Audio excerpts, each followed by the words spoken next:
Damaged Defenders by Sherzad. Chapter 4. Loki. Loki had not been having the best time of late. It all began with Thor, of course. Loki loved his brother, make no mistake, but Loki was painfully aware of Loki's faults. Nor was he the only one.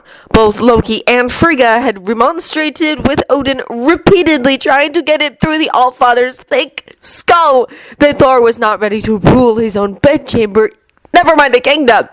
Their words had fallen on deaf ears. So Loki had gotten a bit desperate and put together an admittedly mad plan to derail Thor's coronation, to prove to Odin once and for all that Thor wasn't ready. The speed with which things got out of hand had been stunning.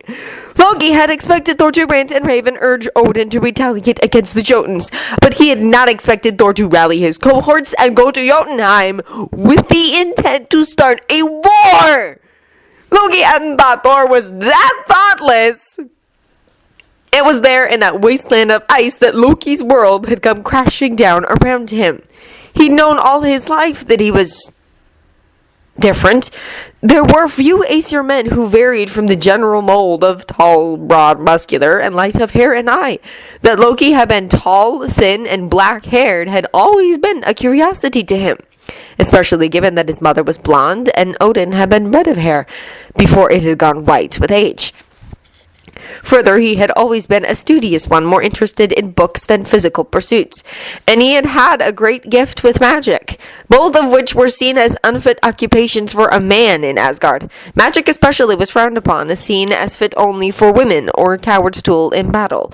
Loki had been subjected to a lot of grief thanks to his preference for both. He had borne the Aesir's sneering contempt as best he was able, and told himself they were jealous of his easy ability with magic, of his intelligence. It had eased the sting somewhat. But in his worst nightmares, he had never once suspected the truth, that he was not Aesir at all, that he was in fact Jotun. Loki, like every Asgardian, had grown up hearing about the bestial, vicious, monstrous Jotun, the horrifying frost giants who killed without thought or concern, who reveled in death and destruction, the creatures who were little more than beasts, capable of no craft, living in caves of ice and killing each other for sport. To say he had not taken the revelation of his true ancestry well was to vastly understate the case. Finding out you're the monster you heard about and had trained to kill all your life was rather traumatizing. Loki had largely been a gibbering mess from there on out. He freely admitted he'd made huge mistakes, lashing out at everyone in range, making exceedingly questionable decisions. In his admittedly less than rational state, he'd seen no real place for himself. Death had seemed the best option for all concerned.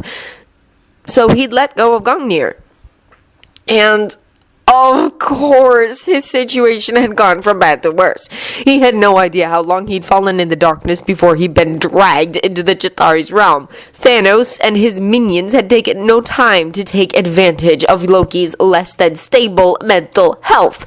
Thus had begun endless months of manipulation and outright torture, constant whispers in his ear telling him he was a worthless monster with no family, no friends, no help, no hope. It had been true enough, at least by Loki's less than healthy reasoning, that he hadn't been able to shake it off. Thanos had even done everything in his power to turn Loki completely against Odin and Thor, twisting the events that had led to Loki landing in his control until Loki wasn't sure which version of events was true anymore. Coupled with a constant physical abuse that broke his body down, Loki had virtually no chance of keeping his own mind.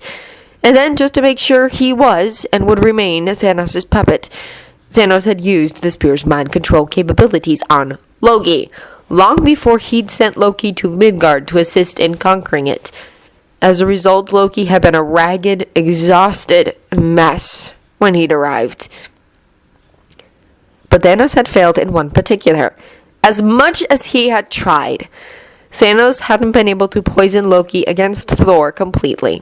Odin, yes, but not Thor. Thor had sometimes been unthinking and cruel throughout their lives, but far more often, Thor had been the one of the few to defend Loki and speak on his behalf. Their long childhood together and Thor's unwavering faith in his brother, even in the face of Loki's unhinged mental state when Thor was banished, had mitigated much of the damage Thanos had tried to inflict.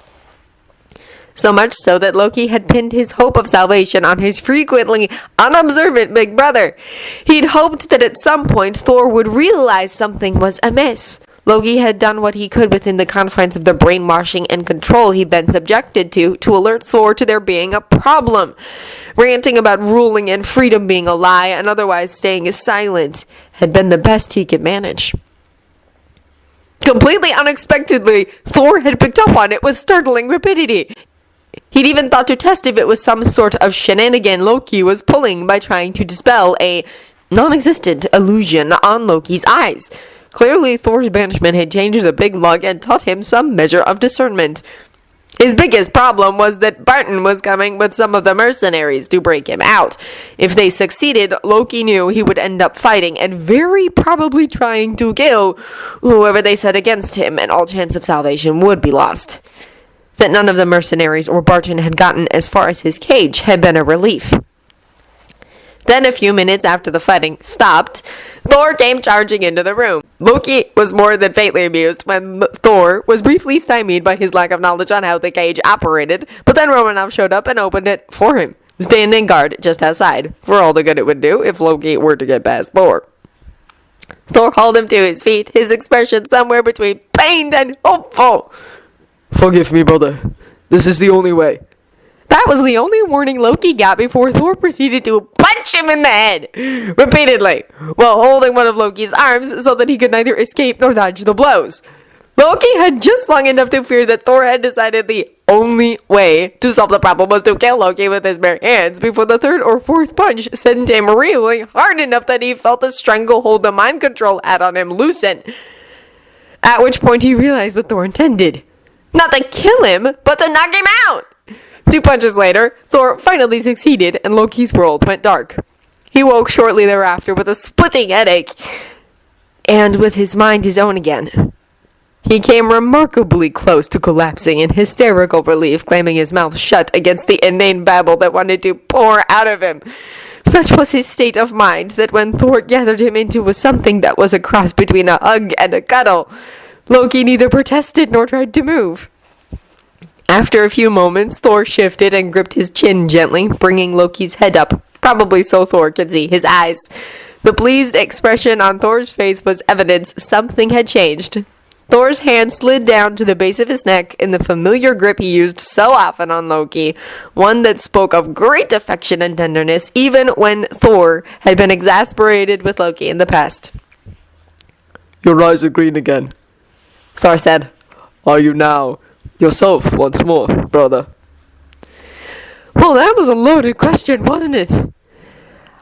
"As much as I ever was," Loki finally said after a few moments.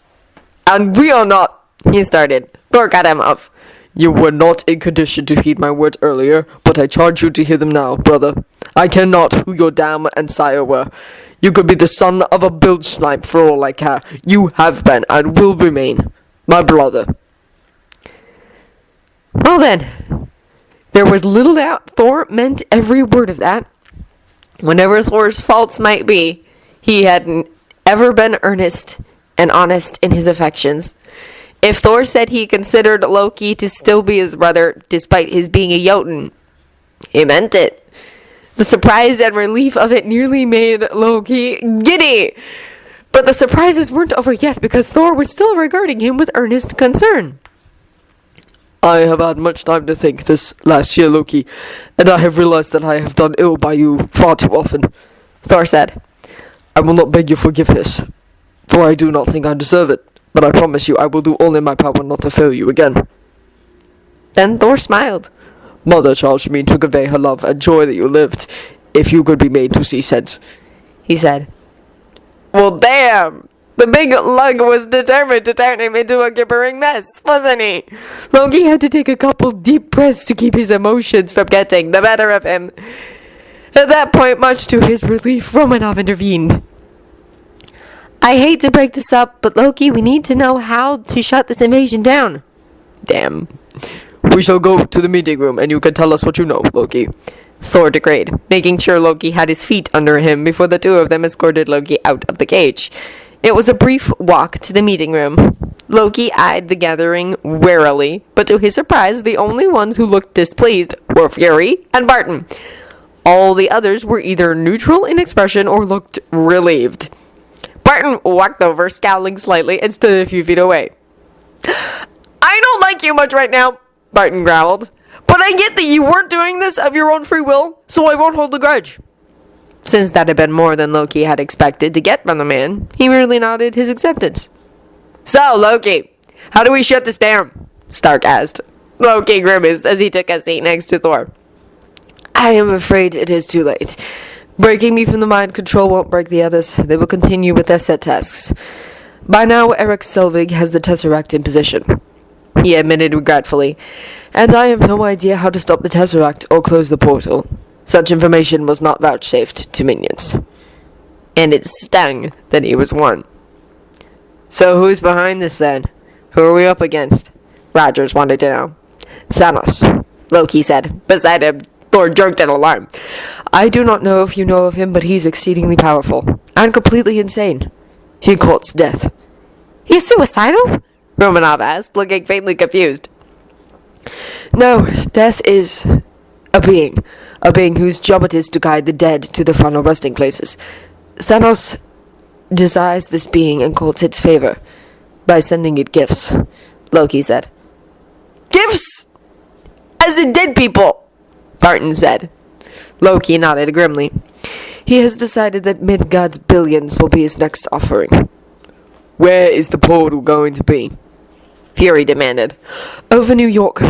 Thanos wanted it over somewhere with a considerable population. I managed to convince him here would be better than Asia, that conquering your country would count for more in the eventual conquering of Earth than sheer numbers. It had been the only thing Loki had been able to do to mitigate the damage. New York City was populous, but nowhere near as much so as much of Eastern Asia. Several people looked rather discomfited at the thought of the portal opening over Asia. Stark looked positively grim. I'm calling him back up, he declared, pulling a phone out of his pocket. Stark! Fury barked. Stark gave Fury a furious look. We're up against an army, Fury. And a guy that thinks killing people is a way to get a woman's... Or is it a man? Or something else? Whatever. Off subject. The way to their loved one's heart. We have no fucking idea how to close the portal, which means we're not going to be able to cut this off at the pass. And yes, we're badass. I mean, you've got me, Big Green over there, and Blondie. Stark indicated Thor with that last name, not to mention the rest of the gang. He motioned to the others at the table, save Loki. Loki corrected his assumption. You also have myself, he said, because he owed Thanos a debt that he planned to pay. Thanos wasn't going to enjoy collecting the debt. Stark gave him a surprised look, then grinned teethily. And reindeer games, evidently. He said, we pack a hell of a punch, but this is, I repeat, an army. We need all the help we can get. And then, ignoring anything further from Fury, he dialed the number and began to talk.